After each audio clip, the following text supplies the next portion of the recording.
तो श्री रामानंदाचार्य जी जब अपने बाल्यकाल में थे, अपनी युवावस्था में थे, बहुत ध्यान से सुनिएगा,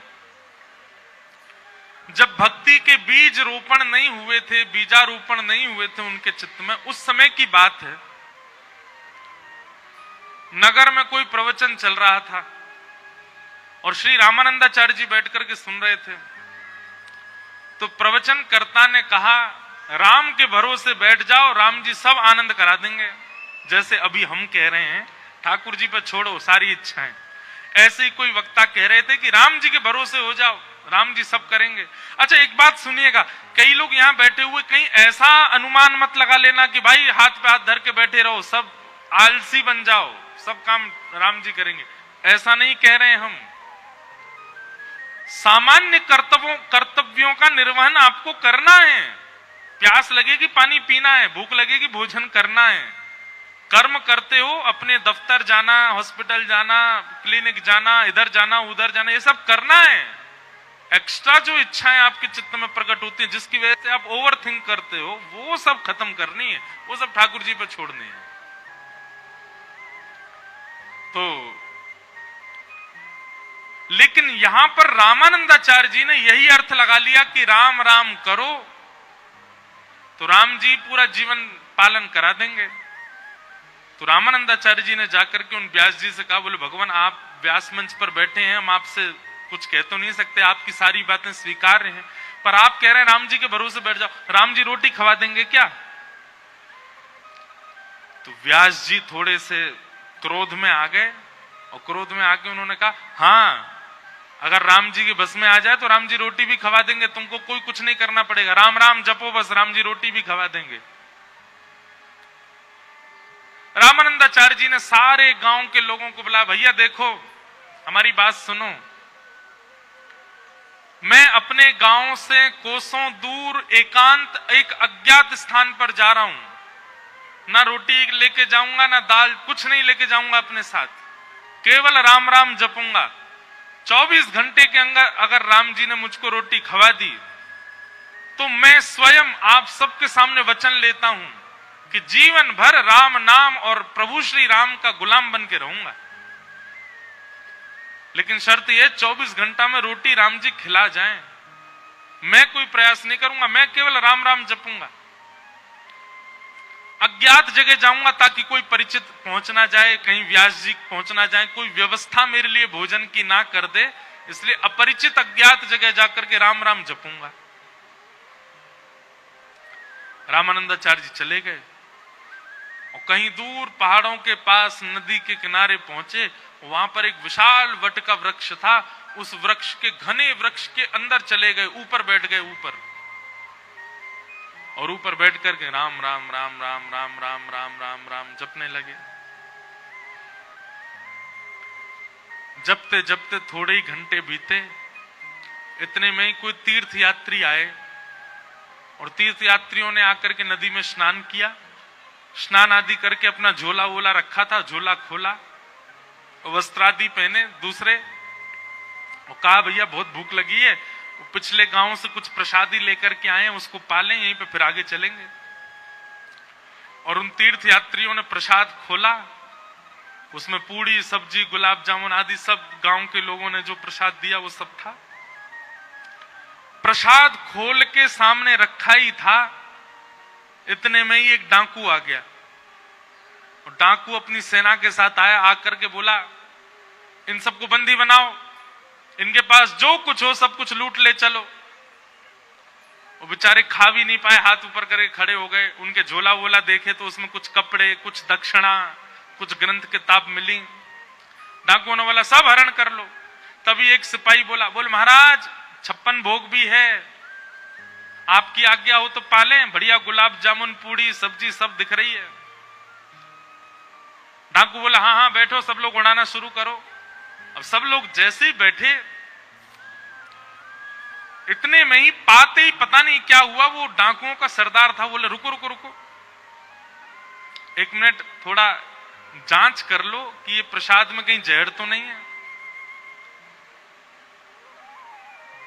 आसपास सब टटोलने लगे, व्यवस्थित तो है ना, कहीं ऐसा तो नहीं हमको मारने के लिए किसी ने षड्यंत्र किया हो। उन लोगों की जांच करी, हठपूर्वक पूछने लगे। उन लोगों ने कहा नहीं नहीं महाराज कुछ नहीं है, पास के गांव से लाए, आप लोग प्रेम से पाओ। डाकू बोला नहीं नहीं मुझे तो कुछ गड़बड़ लगती है। उसने जैसे ही ऊपर देखा पेड़ पर, वहां रामानंदाचार्य जी बैठे राम राम कर रहे थे, राम राम राम राम, नीचे देख रहे थे। डाकू बोला मिल गया, षड्यंत्रकारी मिल गया, इसको नीचे उतार के लाओ। नीचे उतार करके लाए। रामानंदाचार्य जी ने हाथ जोड़े, राम राम राम राम राम चल रहा था उनका। बोले ये इसी की चाल है, ये किसी राजा का गुप्तचर है, इसने हमारे लिए विषैला भोजन यहां रखवा दिया ताकि हम लोग खाएं और खा करके हमारी मृत्यु हो जाए या हम बेहोश हो जाएं और ये पकड़ के हमको राजा के पास ले जाए। सब संग के बोले हाँ यही लग रहा। बोले अब एक काम करो, इसको हाथ पैर बांधो, इसका मुंह खोल के इसी को खिलाओ, जितनी सामग्री सब इसके मुंह में डालो। दो सिपाहियों ने पांव बांध दिए, दो ने हाथ बांध दिए। राम राम राम राम कीर्तन चल रहा था रामानंदाचार्य जी का। डाकुओं ने मुंह पकड़ा, जबरदस्ती खोला और जबरदस्ती खोल करके ये ले गुलाब जामुन खा।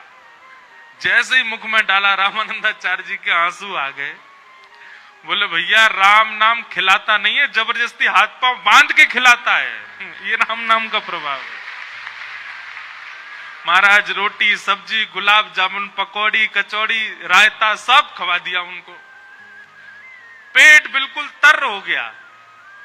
अब वो प्रसाद तो था 10-5 लोगों का, अकेले रामानंदाचार्य जी बेचारे कितना पाए। खाते खाते खाते नर भर गया पूरा। तब डाकू के जो लोग थे उन्होंने कहा महाराज जी थोड़ा देख तो लीजिए, अगर ये जीवित रह जाए, इसको कुछ ना हो तो बचा हुआ हम पालेंगे। थोड़ी देर बाद देखा रामानंदाचार्य जी को कुछ नहीं हुआ तो बाकियों ने भी पाया।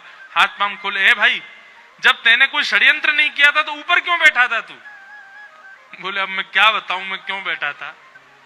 मैं राम नाम के ऊपर अधीन होके बैठा था कि अगर राम नाम में सामर्थ्य होगी तो मुझे बिना प्रयास के भोजन मिलेगा, और मुझे आप लोगों ने पवा दिया। उसी क्षण रामानंदाचार्य जी आए और आकर के उन्होंने पूरा जीवन राम नाम को अर्पित कर दिया। आगे चल के आप परम विद्वान हुए, परम वेदज्ञ हुए, परम ज्ञानी हुए और श्री रामानंद संप्रदाय के प्रवर्तक हुए, श्री रामानंदाचार्य जी। अगर भैया जिद में आ जाओगे कि राम नाम में सामर्थ्य है तो राम नाम पवा दे, तो राम नाम इतनी सामर्थ्य भी रखता है कि आपको पवा भी देगा। पर इस कथा को सुनने के बाद अगर कोई जाके यूं कहेगा कि भाई अब मुझे भी राम जी जैसे उनको पवाए वैसे तो नहीं पवाएगा राम नाम। प्रेम हो आपके चित्त में, आपका स्वभाव मधुर हो ठाकुर जी के प्रति, आपने खूब समय व्यतीत किया है ठाकुर जी के भजन में, तो यह भी संभव है कि केवल नाम जप से आपका पोषण हो जाएगा। हम तो कहते हैं हमारा तो पोषण, हमारा तो आनंद, चाहे हम हवा में हवाई जहाज में घूम रहे हैं, चाहे हम ट्रेन में घूम रहे हैं, चाहे हम बड़ी गाड़ियों में घूम रहे हैं, चाहे हम झोंपड़ी में सो रहे हैं, चाहे हम महलों में रह रहे हैं, सब कथा की कृपा, केवल भगवान नाम की कृपा है। भगवान नाम और भगवत कथा का ये सामर्थ्य है। इसलिए भैया अहेतु की भक्ति किसे कहते हैं? स्वेच्छा कुछ नहीं है, सारी इच्छाएं ठाकुर जी पर छोड़ दो।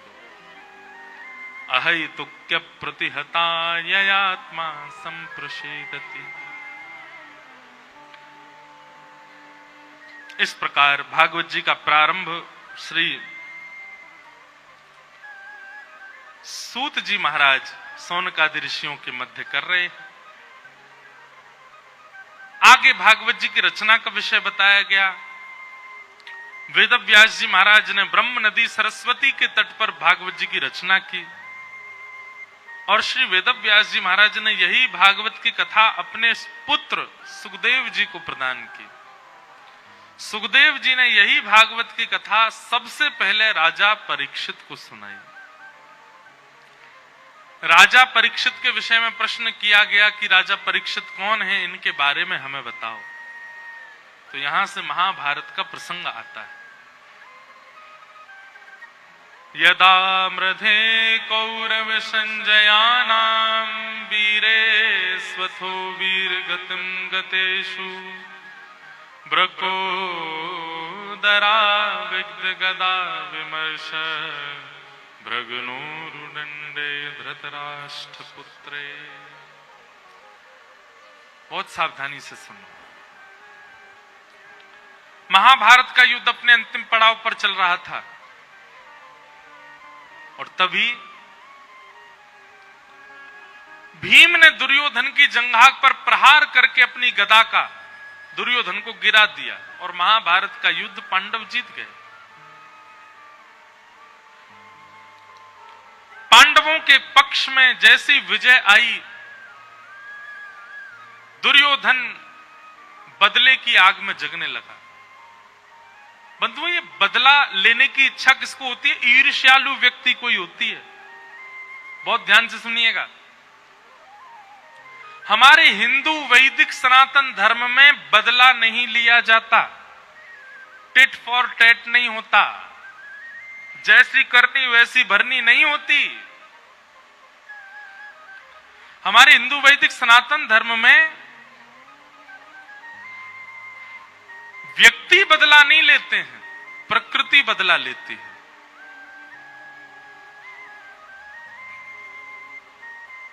आपके साथ यदि कुछ अनुचित होता है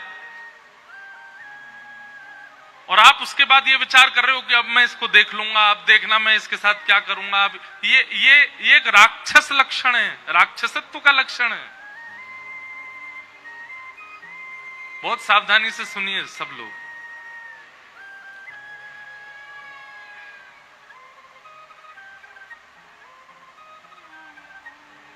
ये राक्षसत्व का लक्षण है।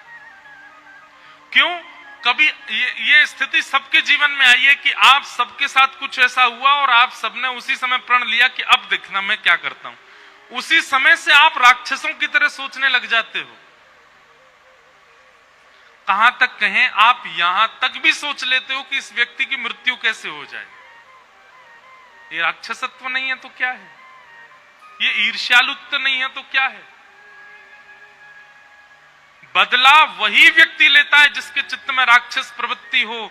बदले लेने की इच्छा उसी व्यक्ति के चित्त में होती है जिसके चित्त में ईर्ष्या हो। वैष्णव व्यक्ति का स्वभाव कैसा होता है? कई लोग मेरी बात से राजी नहीं होंगे, कई लोगों को मेरी बात में कुतर्क लगेगा, तर्क लगेगा। वो मुझे बोलेंगे भी कि महाराज जी आप ऐसे कैसे कह सकते हो, किसी के साथ ऐसा हो जाए तो वो हाथ पे हाथ धर के बैठा रहे। कई लोग बोल सकते हैं, पर मैं स्पष्ट बात कहूं, वैष्णव का स्वभाव कैसा होता है? वो बदला नहीं लेता।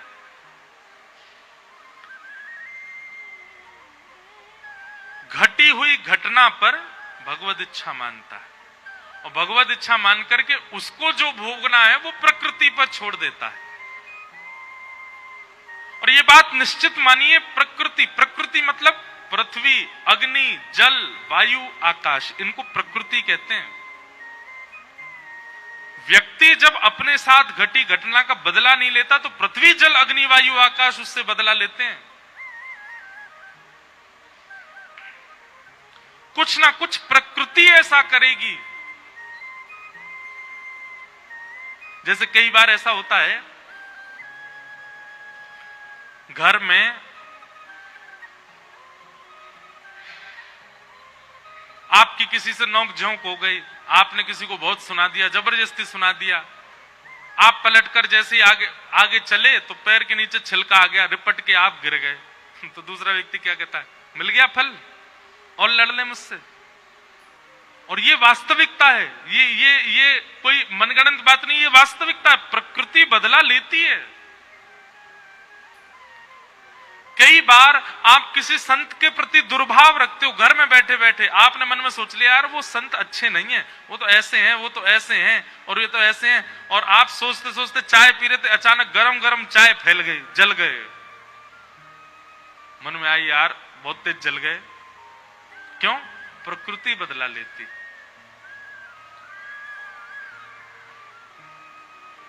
हमारे यहां घटी हुई घटना पर ठाकुर जी के सामने निवेदन कर दिया जाता है, नाथ मेरे साथ ऐसा हुआ, नाथ मेरे साथ ऐसा किया गया। अगर मैंने पूर्व में अपराध किया है तो मैं इसको भोगने के लिए तैयार हूं, लेकिन यदि मेरा कोई अपराध नहीं है तो आप दृष्टि रखिएगा। फिर ठाकुर जी कमान उठाते हैं। अगर किसी व्यक्ति ने जबरदस्ती आपको प्रताड़ित किया है, आपकी बिना गलती पर भी आपको कष्ट दिया है, ठाकुर जी छोड़ेंगे नहीं उसको, प्रकृति छोड़ेगी नहीं उसको। बस आप बदला मत लेना। और बंधुओं, कई घटनाएं ऐसी होती हैं, जैसे कि बालकों के साथ दुर्व्यवहार, महिलाओं के साथ दुर्व्यवहार, ये घटना नहीं है, ये तो अपराध है, ये तो पाप है, ये तो जघन्य पाप है। इनमें शांत बैठना भी नहीं है, ऐसी स्थितियों में चुप रहना भी नहीं है, ऐसियों में तो आपको कुछ करना ही है। लेकिन जो सामान्य स्थिति होती है, जो सामान्य घटनाएं होती हैं, उनको लेट गो करो, छोड़ो, जाने दो। आपका किसी ने बड़े समाज में अपमान कर दिया, छोड़ो, जाने दो। जबरदस्ती आपके साथ किसी ने आपके जमीन पर, आपके घर पर या आपके किसी चीज में टांग अड़ा करके आपको कुछ मिलने वाला था, उसमें घाटा करवा दिया, जाने दो। आपका किसी बढ़िया घर में संबंध हो रहा था, किसी ने बीच में आकर के संबंध होने नहीं दिया, उसका कहीं और हो गया संबंध, जाने दो। इस प्रकार की जो जाने दो वाली स्थितियां, उनको जाने ही दो। पर जहां पर बालकों पर अत्याचार हो, महिलाओं पर अत्याचार हो, बड़े बुजुर्गों पर अत्याचार हो, आदि आदि, ये सब घटनाएं जो होती, ये घटना नहीं है, ये जाने दो वाली स्थिति नहीं है, ये तो पाप है, पाप का तो दंड है। पर कई जाने दो वाली स्थितियां हैं, तो उनको जाने ही दो।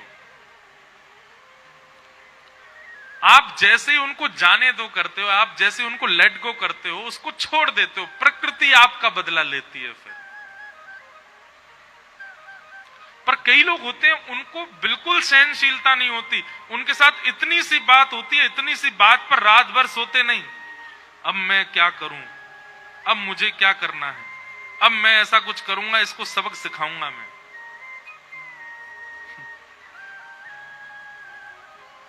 ये सबक सिखाने वाली स्थिति राक्षसों की होती है, मानवों की नहीं। अब आप सोचो, रावण राम जी का युद्ध किस घटना से हुआ, बताओ।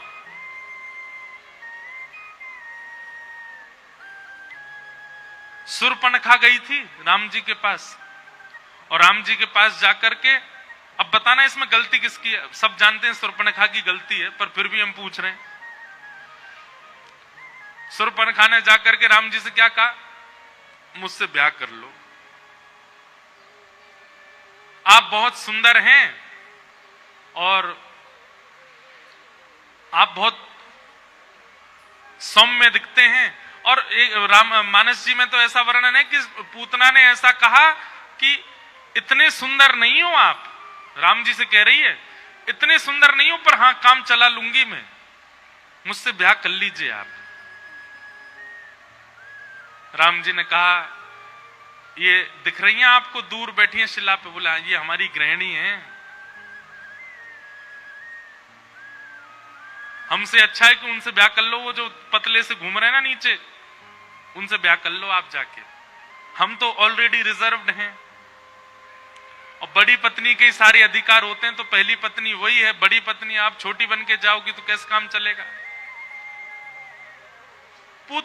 शूर्पणखा तुरंत चली गई लक्ष्मण जी के पास। सबसे पहली बात, शूर्पणखा के चित्त में अकेले राम जी नहीं है, वो जहां चाहे भटक सकती है, जहां चाहे जा सकती है।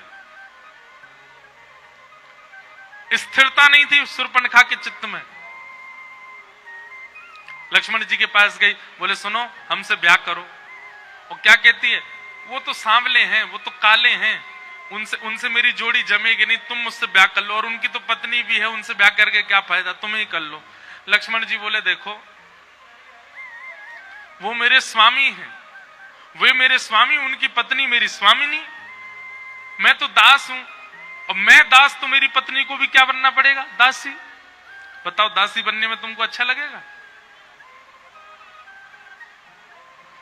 दास बन के क्या फायदा, उन्हीं के पास जाओ, उन्हीं से कर लो ब्याह। और भैया, ये तो क्षत्रिय राजा हैं, एक बहु पत्नी रखने की संभावना है, इनके पिताजी के 3-3 ब्याह हुए, आप भी कर लो।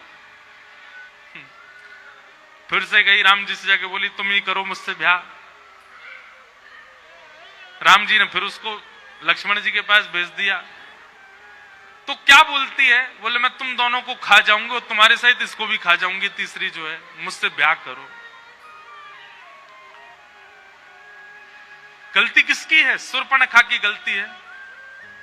जब अंत में शूर्पणखा ने यही कह दिया कि तुम दोनों को भी खा जाऊंगी, तुम्हारे साथ इसको भी खा जाऊंगी। अब ऐसी स्थिति में अगर आ जाए तो फिर तो कुछ एक्शन लेना पड़ेगा ना, अपने आप को बचाने के लिए तो कुछ करना ही पड़ेगा। लक्ष्मण जी ने उसके नाक कान काट दिए। अब नाक कान कटवाने वाले काम ही किए हैं उसने। और इसके बाद भी बताऊं, शूर्पणखा का भी पहले ब्याह हो चुका था, ये भी पहले से ब्याही ठियाई थी। इनके पतिदेव एक युद्ध में रावण के द्वारा ही मारे गए थे, स्वयं भी विवाहिता है। और उसके बाद लौट करके गई तो रावण से जाके क्या कहती है, उन्होंने मेरे नाक कान काट दिए। रावण ने ये नहीं पूछा क्यों काटे, क्या बात हो गई, क्या कारण था। केवल उनकी पत्नी के सामने मैं ज्यादा सुंदर लग रही थी इसलिए मेरे नाक कान काट दिए। रावण बोला अच्छा, और इसी बात पर विवाद हो गया। अब देखता हूं ये कैसे आगे चलेंगे। बस ये बदले लेने की आड़ में ही गया, सीता जी का जाके हरण किया, पूरी लंका का सर्वनाश करवा दिया। ये राक्षसत्व होता है कि हम बदला लेंगे।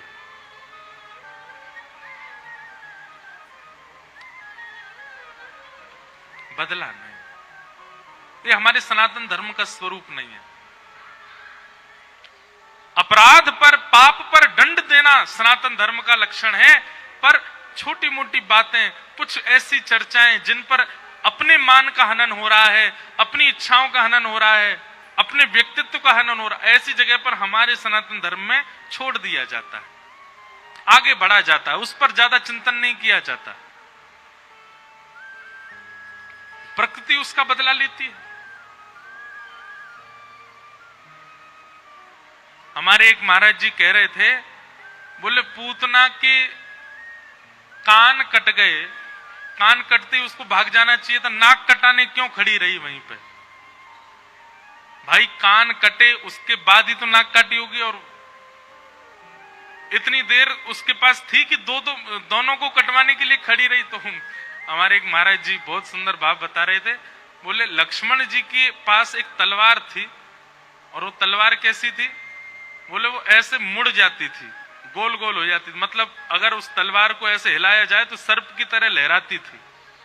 लक्ष्मण जी ने उस तलवार की मुकुट बनाया, उसको ऐसे मोड़ करके मुकुट जैसा बनाया, और जाकर के शूर्पणखा के सिर पर धारण करके ऐसे किया तो दोनों कान और नाक तीनों कट गए। संत जन अपने अपने भाव बताते, नहीं तो ये बात विचारनी है कि कान कट गए तो नाक कटवाने क्यों खड़ी थी वहां पे। तो राम जी ने बदला नहीं लिया, राम जी ने तो स्त्री के सम्मान में युद्ध किया। तुम कैसे अबला नारी को हरण कर सकते हो?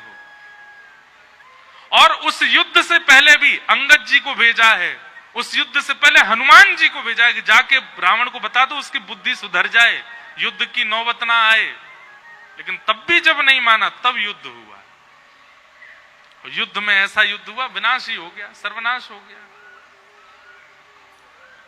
तो ये भी एक विवेक है कि कहां हमको एक्शन लेना है और कहां हमको शांत रहना है, यह भी विवेक है, और वो विवेक सत्संग से ही आएगा।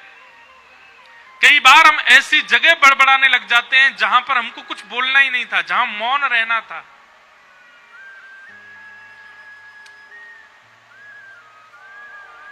महाभारत का युद्ध पांडवों के पक्ष में चला गया, जीत गए पांडव। अब इतना होने के बाद भी दुर्योधन को समझ में आ जाना चाहिए था, भीष्म पितामह मारे गए, द्रोणाचार्य मारे गए,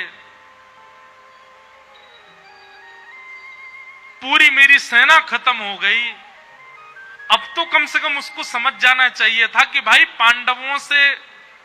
पांडवों से बैर करने में मेरी हानि ही है, पर नहीं, अब भी नहीं समझा। मरते मरते भी गुरुपुत्र अश्वत्थामा को बुला करके कहता है, जाओ जाकर के द्रौपदी के सोते हुए 5 पुत्रों को मार दो, अगर पांडव नहीं मरे तो उनके बच्चों को मारूंगा। ये राक्षस बुद्धि है। अगर मैं उसका हनन नहीं कर पाया तो उसके कुल का हनन करूंगा, उसके खानदान का हनन करूंगा। ये राक्षस बुद्धि है।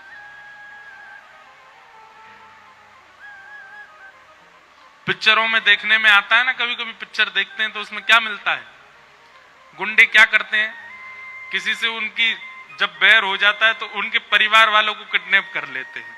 ये गुंडे ही तो करते हैं। जब उससे काम नहीं बन रहा, उस पर कुछ नहीं कर पाते तो उसके परिवार को प्रताड़ित करते हैं। ये राक्षस बुद्धि है। दुर्योधन अचेत पड़ा था और अचेत अवस्था में अश्वत्थामा से कहता है, पांडवों को तो हम नहीं मार पा रहे हैं क्योंकि कृष्ण इनके साथ है, लेकिन द्रौपदी के 5 पुत्र हैं। यदि उन 5 पुत्रों का हनन होगा तो भले ही ये लोग राज्य गद्दी पर बैठ जाएं, लेकिन कल को पांडव जब मरेंगे तो इनका कोई तर्पण करने वाला भी नहीं बचेगा। कम से कम वहां तो हमको शांति मिलेगी जब इनके यहां कोई तर्पण करने वाला नहीं बचेगा। ये बुद्धि, ये राक्षस बुद्धि है।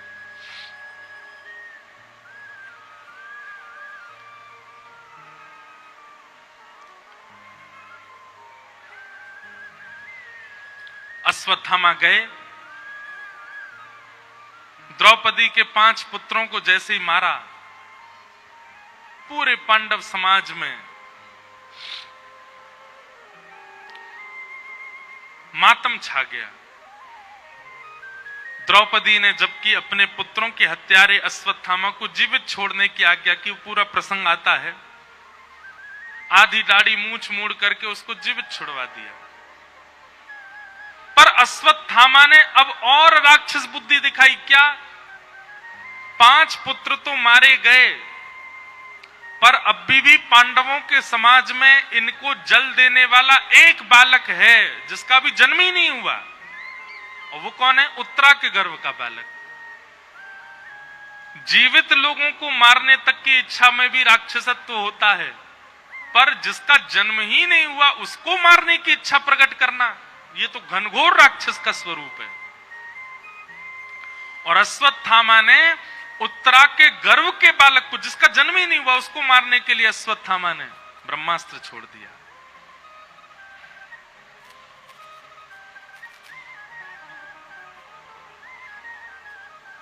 इसमें से आवाज जा रही है? क्या हो रहा है भैया? अश्वत्थामा ने ब्रह्मास्त्र छोड़ा है ना, उसी की आवाज है, ब्रह्मास्त्र है। राजा परीक्षित को 7 दिन में मरने का श्राप लगा है। एक बात कहें बंधुओं, सब लोग इधर देखिए,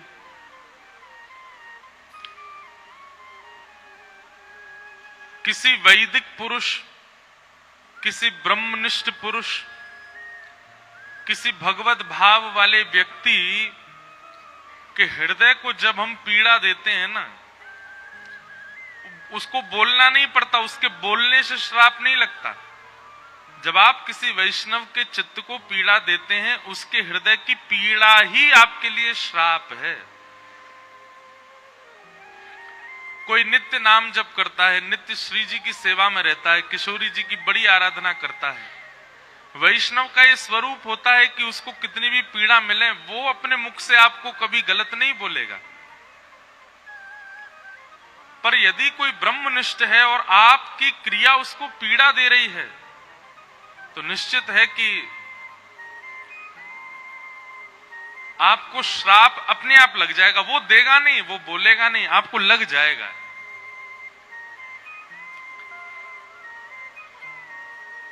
बहुत सावधानी से सुनिएगा। भक्तिमती मीराबाई,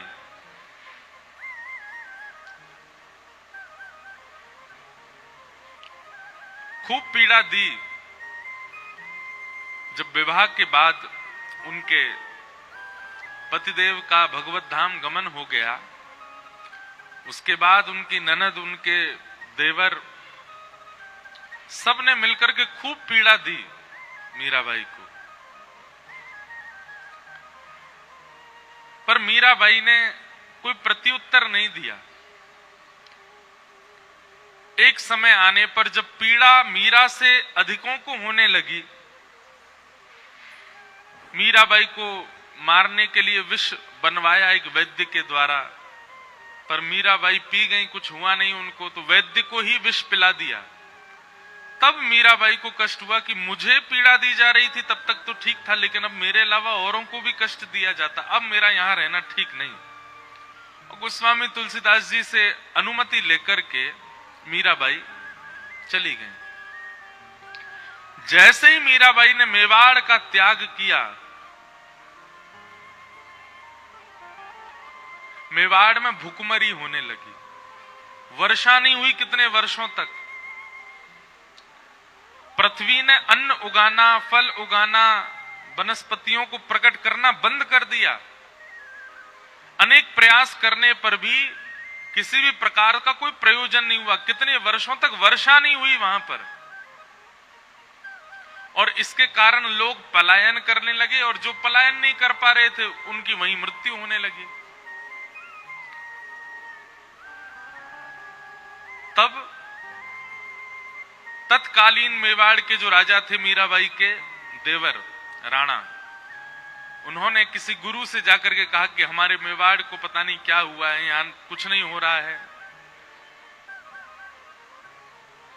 तब उन्होंने आज्ञा करके कहा, वैष्णव अपराध, तुमने किसी भक्त को पीड़ा दी है, और भक्त को पीड़ा देने पर भक्त तो श्राप देता नहीं, पर उसके चित्त को जब पीड़ा होती है ना, वो पीड़ा ही श्राप रूप बन जाता है।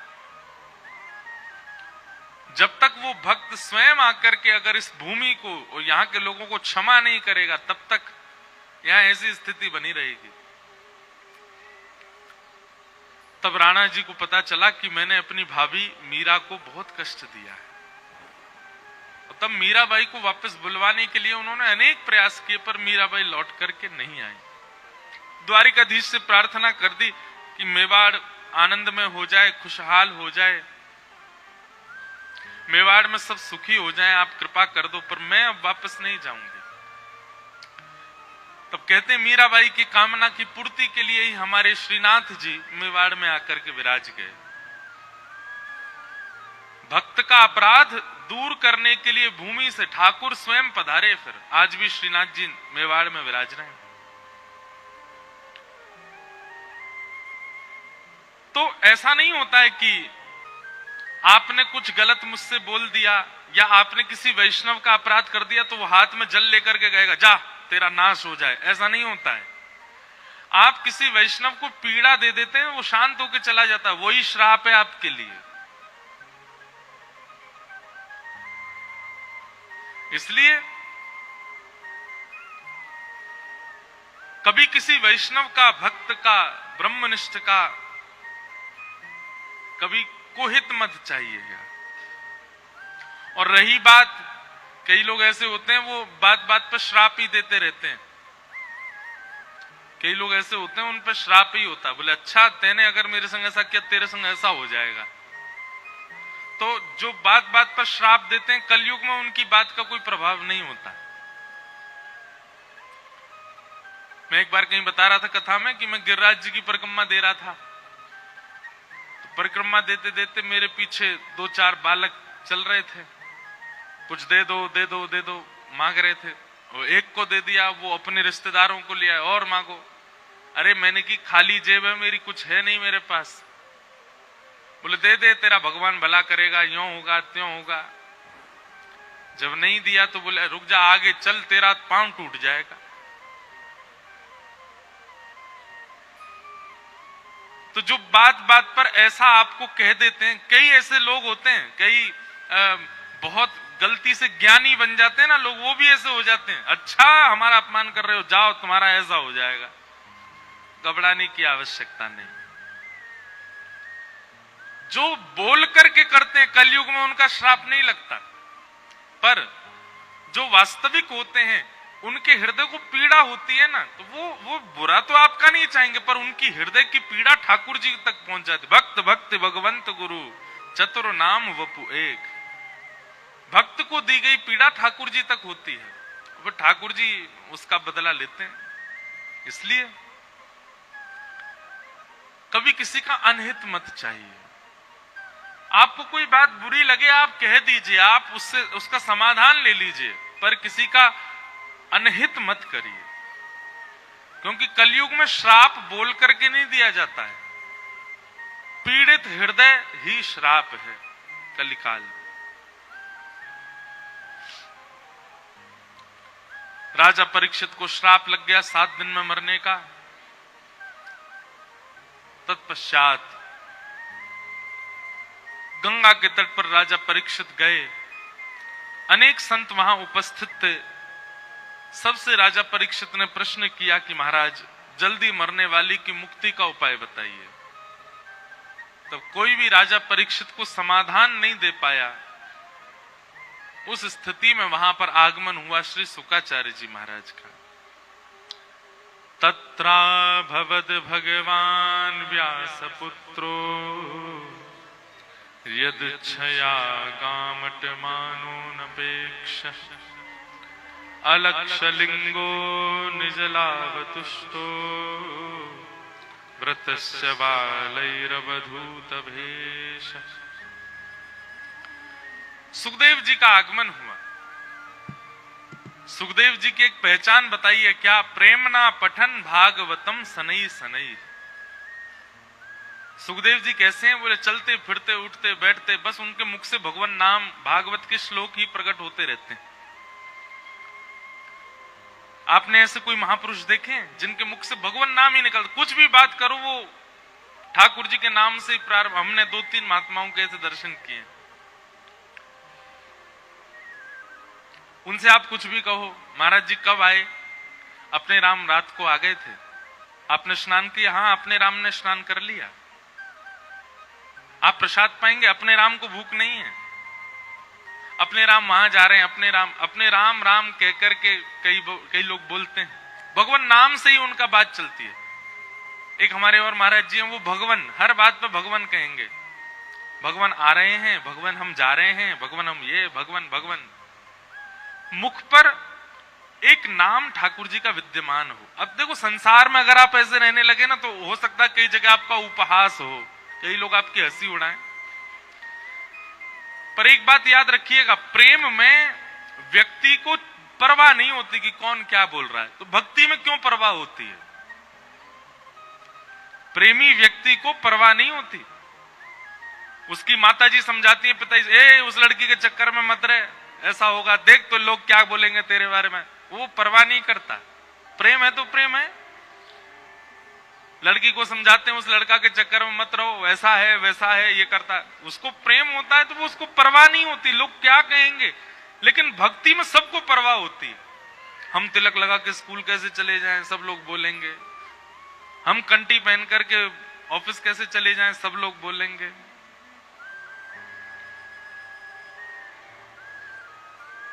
हम प्याज क्यों ना खाएं, हमारे दोस्त क्या बोलेंगे। हम पिए क्यों ना, वो लोग क्या सोचेंगे। परवाह आपको भक्ति में ही होती है, प्रेम में नहीं होती। जबकि जिस प्रेम में आपको परवाह नहीं हुई है, जिस प्यार में आपको परवाह नहीं हुई है, उस प्यार में कुछ दिन बाद आपका वो प्रेम घट जाता है उसी व्यक्ति से जिसके लिए आपको परवाह नहीं थी। और यहां तो प्रेम सदा वर्धमान होने वाला है, यहां परवाह क्यों होती है? अगर एक बार भी आप कृष्णाश्रित हो चुके हैं, कृष्ण पथ पर चल चुके हैं, भक्ति पथ के अनुगामी हो चुके हैं, हमारी हाथ जोड़ के विनती, परवाह मत कीजिएगा। फिर शिखा रखने में भाई लोगों को, तिलक लगाने में भाई लोगों को, कंठी पहनने में, धोती पहनने में, बगलबंदी पहनने में, चंदन लगाने में, रज लगाने में परवाह नहीं होनी चाहिए। सौभाग्य है हमारा।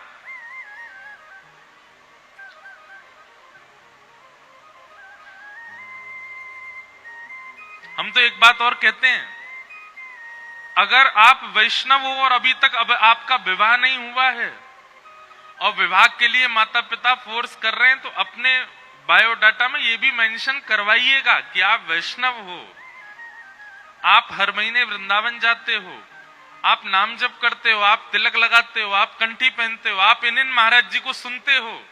ये सब भी आपके बायोडाटा में आपका वैष्णव स्वरूप भी होना चाहिए। उसको हम छुपा देते हैं, उसको नहीं बताते।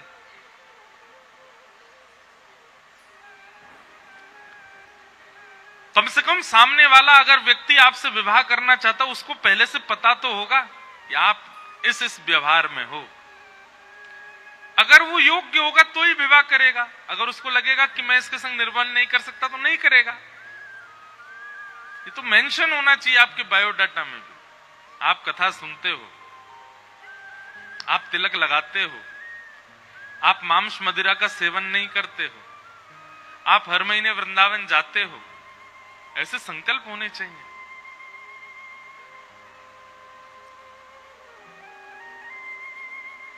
और हम तो एक बात कहें,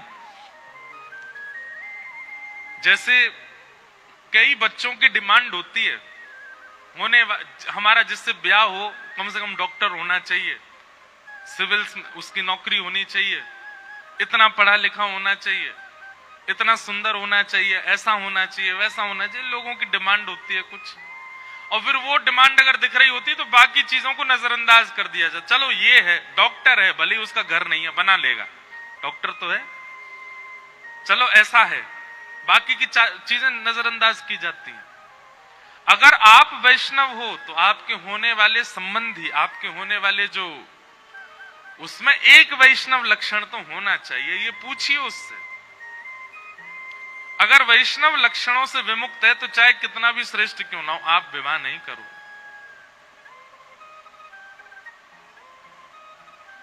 संबंध भी उसी से करना है जो कृष्ण प्रेमी हो। विलंब होगा, समय लगेगा, लेकिन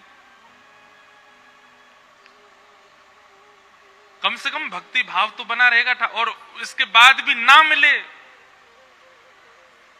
तो फिर वही हमने एक दिन कथा में बताया था ना, ठाकुर जी प्रतिकूल व्यक्ति तब देते हैं मानो उसके अधिकार का प्रेम भी ठाकुर जी चाहते हैं, इसलिए प्रतिकूल व्यक्ति दे देते हैं।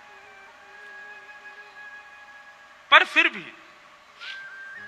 प्रयास करो, वैष्णव ही हो।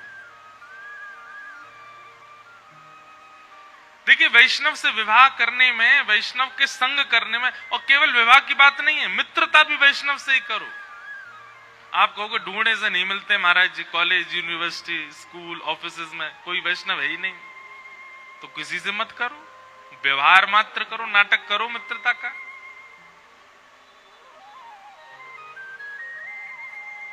संबंध उसी से बनाना है जो भगवत प्रेम में विद्यमान हो। डॉक्टर से ही ब्याह करता है, चार्टर्ड अकाउंटेंट से ही ब्याह करता है, इंजीनियर से ही ब्याह करता है संभवतः। वैष्णव कहीं भी कर लेता है, ऐसा क्यों? वो भी वैष्णव से ही करे, वैष्णव से ही मित्रता, वैष्णव से ही विवाह, वैष्णव से ही सारे संबंध।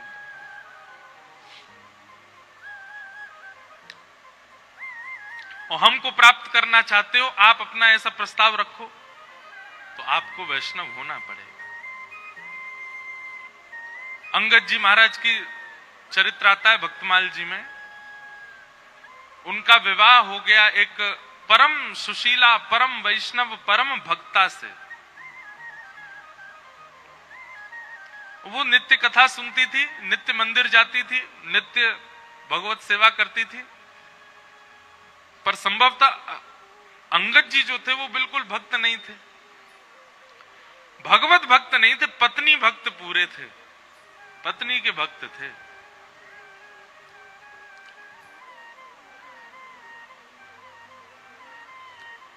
पत्नी के भक्त थे, इसलिए पत्नी ने उनसे 2-3 बातें करवाने का, मैया ये रस्सी यही मारे लगाई कि यहां ना आओ, चलो आ जाओ, लाओ शरबत है हमें वो पिला दो।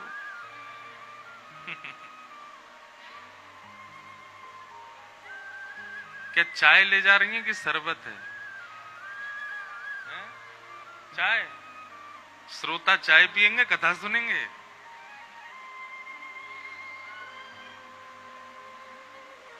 क्या बता रहा था मैं? क्या बता रहे थे हम? अंगद जी, अंगद जी। तो अंगद जी की पत्नी, उसने मन में विचार किया कि ये मेरे तो पूरे भक्त हैं, मेरी आज्ञा पूरी मानते हैं, तो अपनी आज्ञा से ही वो ले जाती थी। अच्छा, आप हमसे बहुत प्रेम करते हैं? बोले हाँ, चलो आज मंदिर चलो हमारे लिए। तो उनके लिए मंदिर जाते थे, उनके लिए संतों को प्रणाम करते थे, उनके लिए कथा में जाते थे। पर कथा में पत्नी तो कथा वक्ता को देख के कथा सुन रही होती थी, अंगद जी पत्नी को देखते रहते थे।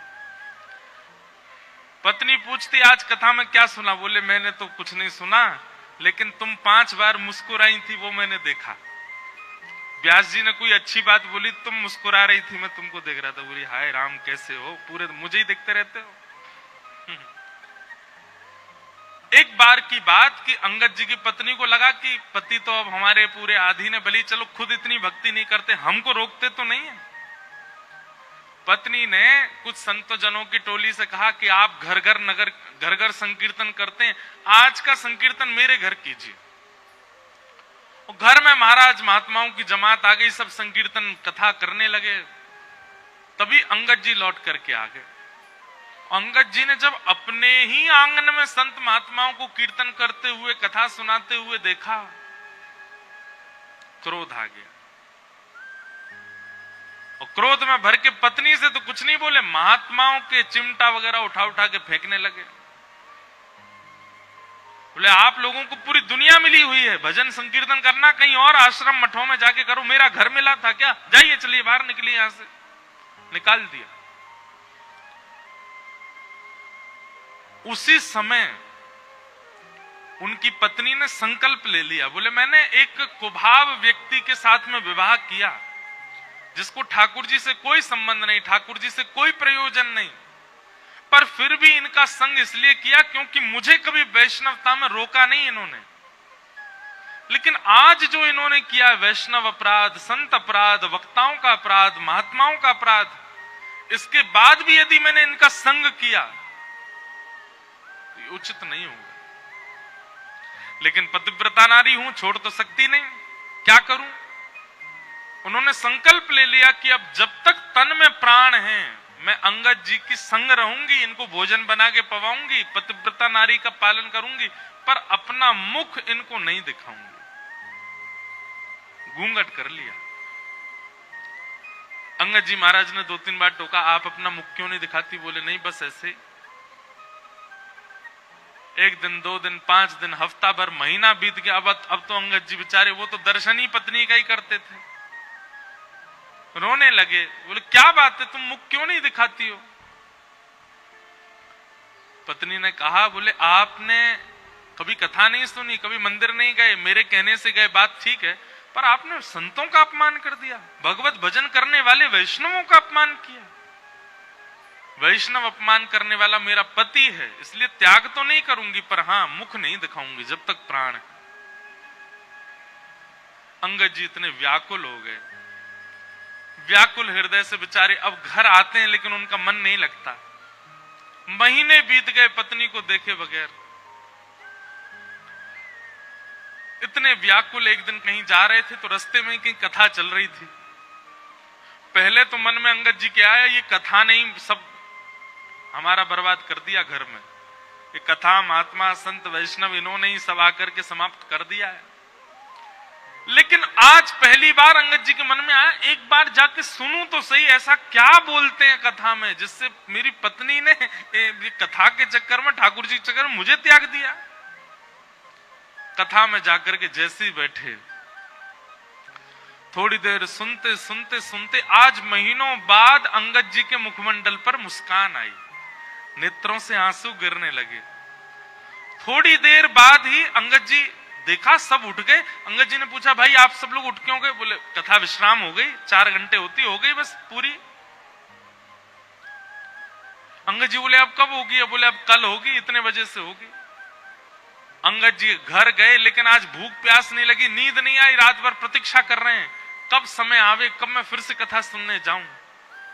ऐसी ललक लगी कथा सुनने की। अब तो अंगद जी महाराज पहले पत्नी नहीं दिखती है इस गम में बड़े व्याकुल थे, पर अब बहुत प्रसन्न रहते हैं। क्यों? अब उनको कथा सुनने को मिलती है। एक दिन नगर में कथा चल रही थी और व्यास जी ने कोई कीर्तन गाया। कीर्तन सुनकर के अंगद जी भाव विह्वल होकर खड़े हो गए, नेत्रों से आंसू गिरने लगे, भुजा उठाकर के नृत्य करने लगे। उनका नृत्य ऐसा था कि सब उनको देखने लगे। तभी सबसे आगे बैठी थी पत्नी उनकी। किसी ने कहा, अरे देखो ये वैष्णव कितना अच्छा नृत्य कर रहा है। अंगद जी की पत्नी ने पीछे मुड़ करके जब देखा, तो अंगद जी को नाचते हुए जब देखा, बोली ये तो मेरे पतिदेव हैं, ये कथा में। अच्छा, केवल नृत्य होता तो ये भी पता चलता आडंबर, पर नेत्रों से आंसू गिर रहे हैं और अविरल अश्रुधार गिर रही है। मुखमंडल लाल पड़ चुका है, कृष्ण विरह व्याप्त चित्त में। उससे प्रतीत हो रहा था कि एक दिन की कथा का असर नहीं है, ये तो लगता है महीनों से मुझे पता नहीं है ये कथा ही सुनने हैं। आज उनकी पत्नी बड़ी प्रसन्न हो गई। जैसे अंगद जी लौट करके आए, उनकी पत्नी ने घूंघट ऊपर कर लिया।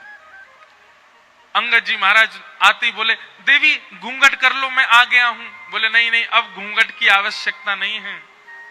पति जब कृष्ण विमुख हो गया था, पति जब वैष्णव विमुख हो गया था, तो उससे मुख छुपाना था, पर अब वो जब सन्मुख हो गया तो उससे मुख, आप भी वैष्णव हो गए, वो आपसे मुख कैसे क्यों छुपाऊं? लीजिए, देख लीजिए, 6 महीना हो गए आपने देखा नहीं मेरा मुख, देख लीजिए। अंगद जी ने नेत्र भर के देखा। पत्नी बोली, अब आप प्रसन्न हैं? अंगद जी बोले, सही बताऊं? बोले हाँ। पहले तुम्हारा मुख रूप देखने में जो सुख मिलता था ना, अब वो इच्छा नहीं हो रही है मेरी। अब मेरी इच्छा समाप्त हो चुकी है। देवी तुम बहुत सुंदर हो, तुम्हारे रूप बहुत सुंदर है, पर पता नहीं क्यों जब से मैंने कृष्ण के गुण सुने हैं, जब से मैंने ठाकुर जी के लक्षण सुने, अब आपका रूप सुंदर बना रहे, पर अब इच्छा आपको देखने की नहीं, अब तो परमात्मा को देखने की, अब तो श्री कृष्ण को देखने की।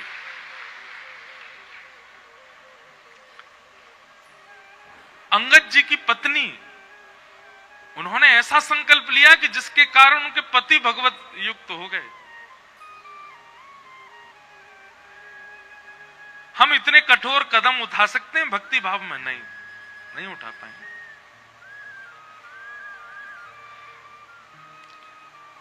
हमने कही ना बात, बाकी संसार की किसी भी क्रिया में हम लोगों को संशय नहीं होता, हम लोगों को फर्क नहीं पड़ता, पर जैसे ही कोई संसार की विमुक्त बात आती है, कोई विपरीत बात आती है, हम सबसे पहले भक्ति छोड़ते हैं, सबसे पहले कथा छोड़ते हैं।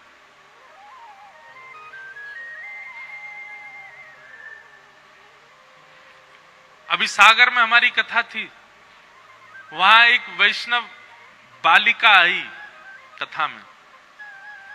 तो कथा के बाद जब सुबह मिलने के लिए आई, तो अब रूप से पता चल जाता है कि कुछ क्रम चल रहा था विवाह का उनके घर। तो आकर के बोली, महाराज जी मेरा विवाह है परसों, हमको निकलने नहीं दिया जाता बाहर, पर हमें पता चली कि कथा होने वाली है सागर में। हम घर वालों से लड़ लिए कि नहीं जाएंगे, महाराज जी आ रहे हैं, कथा हो रही है, इसमें तो जाना है। लोगों ने बहुत रोका टोका, बातें भी बनाई रिश्तेदारों ने, पर हमको कोई फर्क नहीं पड़ा कि ठाकुर जी आए, गिरधर लाल जी आए हैं, तो दर्शन तो करना है। जैसा त्याग, जैसा समर्पण, जैसी स्वतंत्रता संसार के विषय के प्रति होती है, ऐसी ठाकुर जी के प्रति हो जाए।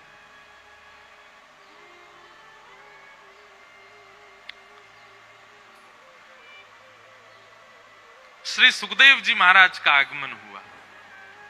प्रेमना पठन भागवतम सनई सनई, उनके मुख से अपने आप ही भगवान नाम निकलता रहता है, भागवत जी के श्लोक निकलते ही रहते हैं। वो चलते फिरते उठते बैठते ठाकुर जी का स्मरण करते ही रहते हैं। देखिए, एक बात हम आपसे कहें, हो सकता है कई लोगों को हमारी बात अनुचित लगे, पर हम एक बात आपसे निवेदन करना चाहते हैं। कई लोगों को हमने देखा है, कई महापुरुषों को भी हमने देखा है, वो चलते फिरते ये जपते रहेंगे, हाथ में लिए घूमते रहेंगे, छोटी छोटी मनका वाली भी होती है, उसको ऐसे लिए घूमते रहेंगे, जैसी चाय आ जाएगी सुई पकड़ के चाय भी पी लेकर हाथ धो के फिर जपते रहेंगे। ये दिखाना नहीं है। 24 घंटे हाथ में माला। हमारे पूज्य पिताजी महाराज कहते हैं ठाकुर जी उस दिन मिल जाएंगे जिस दिन माला जपते जपते जपते माला छूट जाए, नाम ना छूटे। ये साधन है। साधन 24 घंटे नहीं रहना है हाथ में, नाम होना चाहिए जिह्वा पर। इसके बिना अगर नाम प्रकट नहीं होता है तो कहीं ना कहीं आपकी भक्ति में चूक है। आपको जरूरत पड़ती है, एक साधन मिलेगा तो ही आप नाम जप कर पाओगे। हमारी कई परंपराओं में माला झोली संग रख करके नाम जप करने की वो परंपरा बनी रहे, उसका खंडन नहीं है, पर उस परंपरा से विलग लोग भी कई ऐसे हैं, वो 24 घंटा ठीक है कथा सुन रहे हैं, माला नाम जप चल रहा है, वृंदावन जा रहे हैं नाम जप चल रहा है, मार्ग में है नाम जप चल रहा है, चलता है, पर चलते फिरते उठते बैठते खाते पीते और नाम जप चलते ही जा रहा है, ये इसकी आवश्यकता नहीं है। नाम हृदय में होता है, नाम जिह्वा पर होता है, नाम मन में होता है, वहां चलते रहना चाहिए।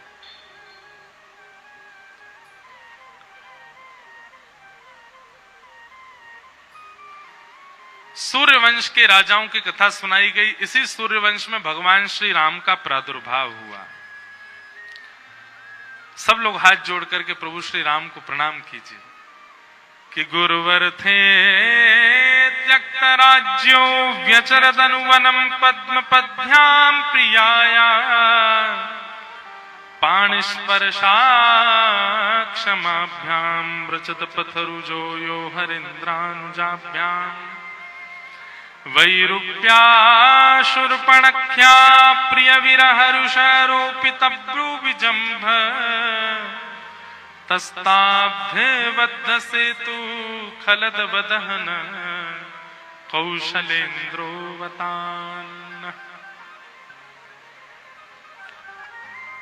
प्रभु श्री राम को प्रणाम किया गया। 2 अध्यायों में राम कथा है भागवत जी में। भागवत जी की राम कथा में कुछ ऐसी विशेष बातें हैं जो और कहीं सुनने को नहीं मिलती। जैसे एक चर्चा मर्यादा पुरुषोत्तम कितने सीधे हैं, हमारे राम जी कितने सीधे हैं, कितने भोले हैं, कितने सरल सहज स्वभाव वाले हैं, उनके स्वभाव का वर्णन किया गया है। प्रभु श्री राम जब रावण को मार करके लौट करके आए तो राज्याभिषेक हुआ, और राज्याभिषेक के दौरान दुनिया भर के संत ब्राह्मण पधारे और सब आकर के राम जी को आशीर्वाद दे रहे थे। राम जी सबको कुछ ना कुछ दान भेंट कर रहे थे। तो सोने की मोहर दान कर रहे थे राम जी सबको। अरे इतने ब्राह्मण आए, इतने ब्राह्मण आए, इतने ब्राह्मण आए कि महाराज सोने की मोहर कम पड़ गई, पर ब्राह्मणों की कतार अभी भी लगी थी। तो राम जी ने क्या किया, बोले अभी भी ब्राह्मण है, अब जब तक ब्राह्मण सामने आ जाए तब तक दक्षिणा तैयार होनी चाहिए, ढूंढ रहे हैं निकाल रहे हैं जेब से, ऐसा नहीं। जैसे ही ब्राह्मण सामने आए राम जी बोले अब कहां सोने की मोहर तो सब बट गई। अपने सोने के कड़ूला उतार करके दे दिए, दूसरे ब्राह्मण को अपने पैरों के कड़ूला उतार के दे दिए, किसी को कौंधनी उतार के दे दी, गले के हार उतार उतार के दे दिए, कानों के कुंडल उतार के दे दिए। सीता जी को कोहनी मारी, अब आप भी दो कुछ। सीता जी ने भी सब अपने आभूषण दे दिए। महाराज स्थिति यहां तक पहुंच गई, मुकुट उतार के दे दिया अपना। अभी अभी राज्याभिषेक हुआ राम जी का, राज्य तिलक के बाद राज्य मुकुट पहना था वही उतार के दान कर दिया। कितने सीधे राम जी। और यहीं तक बात रुकी नहीं, सब कुछ दान करने के बाद सिंहासन भी दे दिया। लो अब एक ब्राह्मण आए, लो इनको सिंहासन ही दे दो। और राजा है, इनको कौन रोके। सिंहासन उठवा के बैलगाड़ी में लदवा दिया। ब्राह्मण अब भी आए जा रहे थे तो क्या दें। अच्छा ऐसा नहीं है कि राम जी के पास दक्षिणा की कोई कमी है, पर इंस्टेंट देना है ना, ऐसा थोड़ी कि व्यवस्था करें, ढूंढें लोगों को, बोलो निकालो तिजोरी में से फिर करो, नहीं। आते जा रहे हैं तुरंत देनी है, तो जो हाथ पड़े सब दे रहे हैं। अब ब्राह्मण देवता आए तो महाराज राम जी बोले पीछे कनक भवन है वो आपका।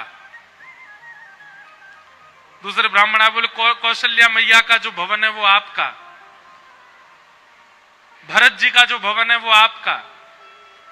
राम जी को किसी ने जाके टोका, ये आप सब घर वालों के भवन क्यों लुटा रहे हो? बोले इन सब ने इच्छा प्रकट की थी कि इनको भी वनवास करना है, सबके घर घर हम सब दान कर दें, सब जाओ वन में वनवास करो।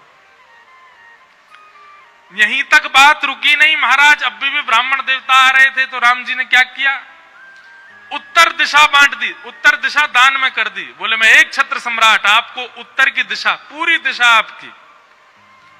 दूसरे ब्राह्मण को दक्षिण, पूरब, पश्चिम सब दान कर दिया, पूरी पृथ्वी का ही दान कर दिया ब्राह्मणों को। और सब कुछ दान करने के बाद राम जी तुरंत गए वशिष्ठ जी के पास। बोले गुरुजी हमारा राज्य तिलक हो गया, हम राज्य गद्दी पर बैठ गए। राज्य गद्दी पर बैठने के बाद ब्राह्मणों को दान रूप में हमने सब दे दिया, पूरी पृथ्वी दान कर दी। अब हम राजा नहीं है, अब ये ब्राह्मण ही राजा हैं पृथ्वी के। तो भगवान अब हमको आज्ञा दें, हम फिर से वन में जा रहे हैं। और पिछली बार तो हम 3 लोग ही गए थे, घर वालों की बड़ी इच्छा थी, अब इन सबके भी भवन हमने दान कर दिए, इन सबको वन में लेके जाएंगे अपने साथ, हम सब वनवासी रहेंगे। अब